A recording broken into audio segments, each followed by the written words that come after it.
rule for them and one rule for the rest of us. We're all told there's a climate emergency, but the Prime Minister's too busy to do what's climate change, but also make the conference wheelchair accessible. That's really well, presumably if she couldn't get in, then... Yes. Yeah, but and I accept that. It's got ridiculously out of hand. Your paper's been running, and now that's a real warning bell, I think, for people. And it's interesting. I was watching Pip Thompson, our reporter's report earlier, who say the rollout of smart motorways must be halted. Yeah.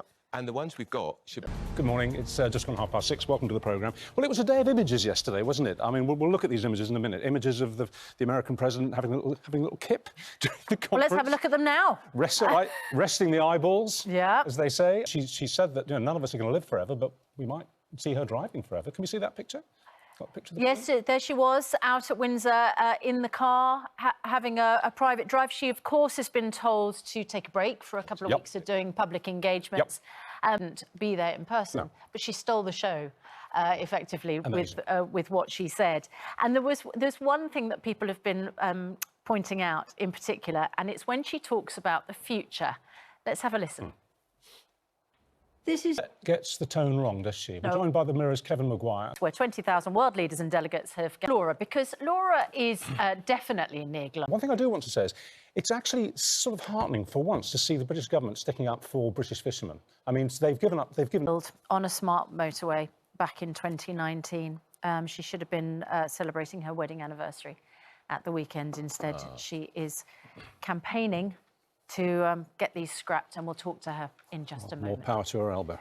Thanks. More still to come, including the Samoan climate activist, Brianna Fruin, who's going to talk about what climate change means for her. A sharp end. Absolutely right. And adventurer Steve Backshall as well, who's going to help us love sharks. You're watching Good Morning Britain on ITV.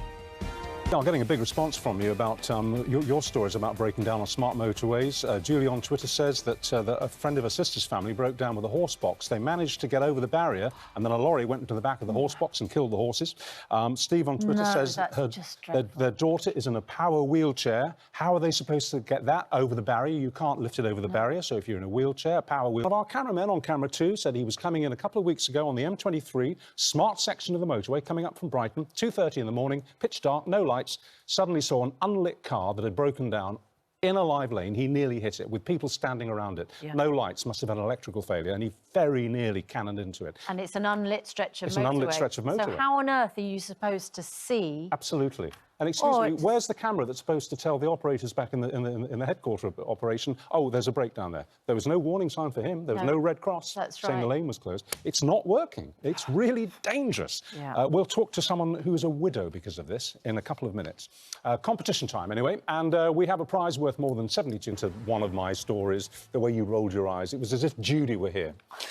Oh, he's off again. Here we go, another yarn. All right. Listen, it's 6:56.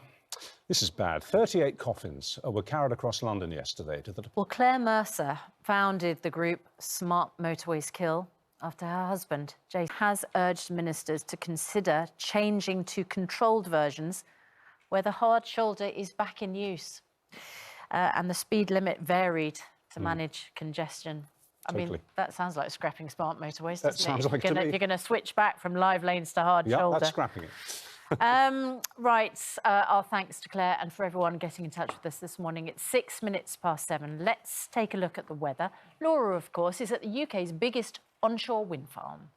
Here we go. It's 7:08. Good morning, Britain. The Queen has challenged world leaders at the COP26 summit to rise above politics and act now to combat climate change. It was a deeply personal video message. I don't know if you saw us running it earlier. It was very moving, as I say. She paid tribute to her, quote, dear late husband, Prince Philip, for raising awareness of green issues. Well, Nithya